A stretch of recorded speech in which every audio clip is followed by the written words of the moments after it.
I got some GoPros set up. If anything moves up in here, Brian Tober's gonna catch it. What is that?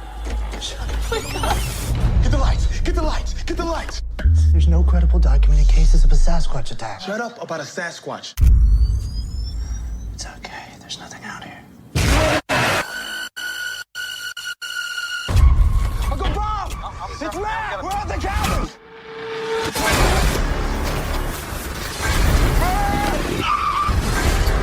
Seen him. He's pushing us towards the edge! Okay, Mr. Eduardo Sanchez. He and his creative partner at the time created, of course, the Blair Witch Project. And he has done other things in the in-between. You'd like to think that he probably could have retired, considering the amount of money that Blair Witch made, but he made a bunch of sort of lower-end, cheaper horror movies that weren't necessarily found footage, but felt like they were. They were sort of shot in that verite style, but they didn't try to justify it. Here with Exists, this found footage Bigfoot movie, he is trying to justify the verite style. These kids are going to go out to a cabin owned by one of their uncles, and they're going to shoot a bunch of extreme sport videos, get themselves famous on YouTube. Everybody has GoPro cameras, everybody's filming each other, but there's a reason for it. And I found, unlike a lot of the found footage ones, at least when it's a journalistic sort of thing, Grave Encounters, or like we talked about earlier with the Lost Coast tapes, when it's a documentary team, almost always the person leading the team is this dickhole. Mm-hmm. Didn't find that here. For the most part, these were a bunch of, hedonistic kids out in the woods being loud and obnoxious. But they were familiar enough.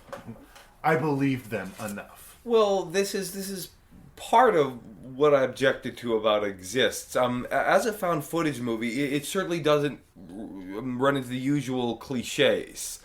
I'm not sure if that's good or bad, but everyone has a camera. Yeah. There must be 20 cameras. There are cameras mounted on cars, on bikes, on people's helmets. Yeah. There are millions of different perspectives, and thankfully no one ever says stop filming or why are you filming this. We don't have that conversation. Which you have in every other found footage movie I've ever seen. That's true. But even if it avoids some of the cliches of found footage, it runs into all the cliches of your slasher film. That you have a bunch of interchangeable, dumb, hedonistic young people who go out into a cabin in the woods, and one by one they all get killed. Yeah. Or almost all.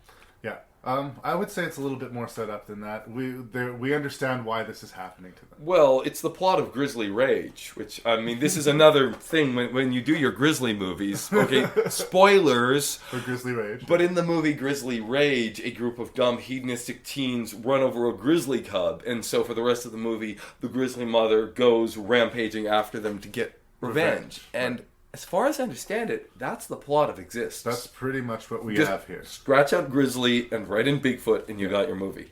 Yeah, I'm not familiar with Grizzly Rage, so this was fresher material to my mind, which might be why I enjoyed it more. It's not flawless. There are problems.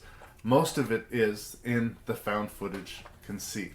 The later we get into this movie, and the more things get more and more crazy and chaotic, and more our characters are dwindled down, and with them the cameras, the more the camera always seems to be in the exact perfect spot to catch the action.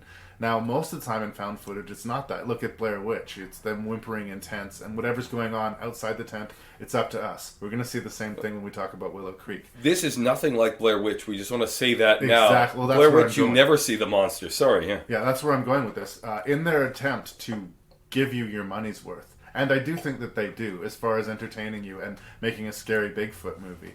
In their attempt to give you the best Bigfoot for your buck, they break some of the found footage. There was a couple of shots, actually when I rewatched it, I was trying to look for this one. There was one panning shot I remember in the room where I'm pretty sure the camera passed by all our characters, which made me think, who shot that? Was Bigfoot shooting that? Was that Bigfoot footage? Well, it's just the camera sitting on a vehicle. But because most of the time it's there, you have to try and forget about the found footage thing, I guess, and go back to sort of his earlier movies where like I said, it's shot like it's found footage, but it isn't. Because so much of the found footage stuff works, when it doesn't, it immediately takes me out of it. Oh, right, this is all been set up. there's a memorable sequence towards the end of the movie where a trailer is tipped over and rolled down a hill, and both during the fall and where everything's lined up, the camera within the trailer is always perfect to where we want to be. And I think that it might even be more impactful if, you know, that character is bleeding out and we hear him talking to her, but we didn't see it. Right, like the scene at the end of the Blair Witch Project. Correct. I think that he could have taken more of the Blair Witch and put it into here. He was trying hard not to repeat himself, though. I guess. He didn't want to repeat himself, and he wanted to give you the Bigfoot. And I appreciate that impulse, because so much of these have been sort of teasing us with Bigfoot, but really not showing us, right? We get several good looks at this Bigfoot, and he is mean and mad. Though this is what I meant when I said it's not like the Blair Witch Project, where of course we see nothing. It's nothing but hints. If, you know, we get the gorilla suit and more. If anything, they overdo it. Right. I mean, at the very end, I mean, maybe my biggest criticism would be how much we see it. We see Bigfoot very early on in the movie, which I think breaks a good rule of thumb in monster movies, that you hold the monster back until later in the story.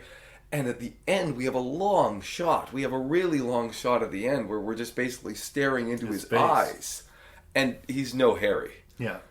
So it doesn't work for that reason. They don't have a good gorilla suit, and yet they scrutinize it so closely. I thought that the corpse of the baby one was pretty decent. Yeah, that was disturbing. Yeah. They actually see the baby's been put on some sort of mound, and there's flies all over it, and it's rotting it. It's like the creature wants them to know why they're dying. Mm-hmm. And again, it sort of it walks the line. This is a scary Bigfoot. This is a vengeful Bigfoot. But as a rule, you don't feel like they would be doing this. No, you Bigfoot aren't evil. They would hide in the woods. The other thing that I have a problem with is just the basic premise of this, that this is all set in Texas. I mean, I haven't really explored the wilds of Texas, but I have to believe that if Bigfoots lived in Texas, we would have seen them by now. For some reason, the fact that they weren't geographically isolated, that it wasn't some big, vast, wooded area, kind of bugged me. Well, I suppose if you don't go with some sort of Lost Coast tape supernatural take on Bigfoot, you have to. But then that's the whole stupid point about Bigfoot to begin with, is that you ought to have found something. Yeah, well, and for most Bigfoot enthusiasts, it's whatever you want it to be, right? But in this movie, I mean, I feel like it's real world rules. I don't think that there was any aliens flying around or any ghosts. I think these were animals. Nor is there the premise, as in the great Bigfoot movie Fear Runs Silent. And again, spoilers for Fear Runs Silent. They're human, but they have no souls. So even though they're sort of otherworldly, if you were to find a corpse, you just think it was some person who was living in the woods. Oh, interesting. But this doesn't take any of that. You assume that if you got some of his hair, they analyzed it, it would not make the person who found it cry. Correct. And it would leave tracks, and it would leave evidence of itself. It's able to, you know, knock down big trees and block their way of escape, and sabotage their vehicles or whatever, you know. It's motivated by sort of human motivations. This is revenge. Or you ran over my kid. Appropriate for a grizzly as well. But absolutely. Yes. For the most part, and I find this problematic in other slasher movies, I didn't find a lot of scenes where I thought, what are you guys doing? That's incredibly stupid. And I find especially with movies that are trying to ground themselves in reality, that will kill you right away. Let's split up so you can't get us so bad. No, it makes sense for the guy on the bike to make an attempt to get out. That plan made sense, you know. And they don't randomly split up for no reason, right?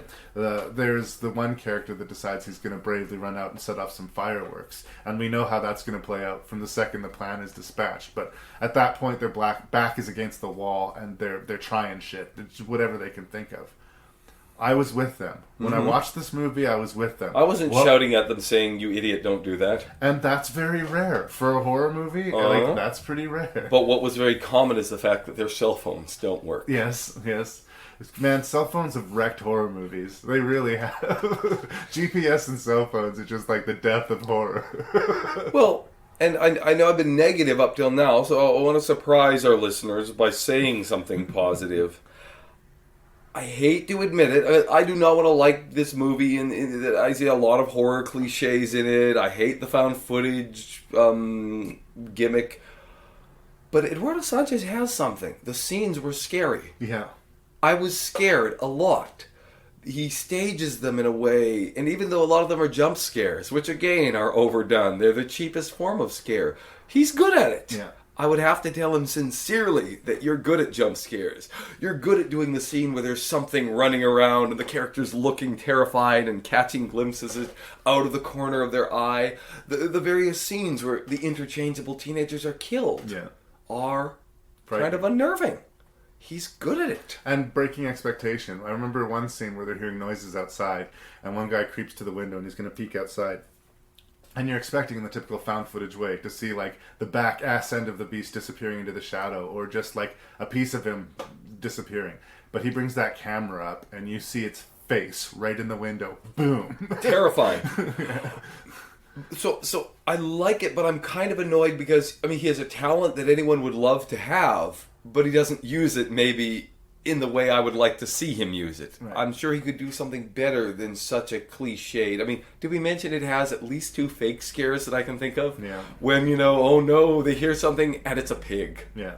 Or the guy hears something else and it's some people jumping out of the bushes to scare him. Yeah, I've said it before. When you're doing a false scare, you're not telling the story. You're just, your wheels are spinning.